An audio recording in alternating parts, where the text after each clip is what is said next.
Stigli smo na mjesto. Ovo je trener Edo. A ovo je krošnja šume.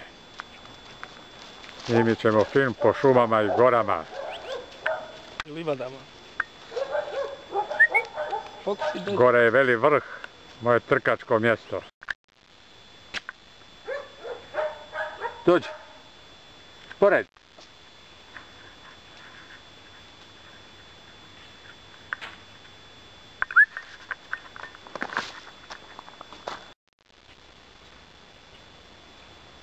Jesi.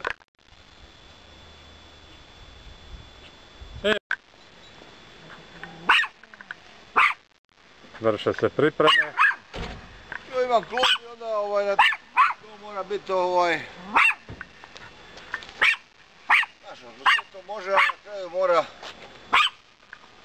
češće muže. Ti ima dole na Slatini onaj kafić, znaš. Ne znam na koga misli. Ti si se već smjestila. Idi unutra, idi, sjedi tu, ajde.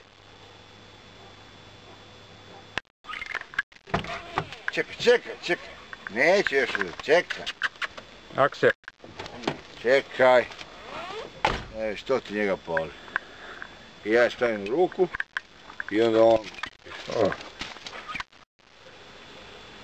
Ne!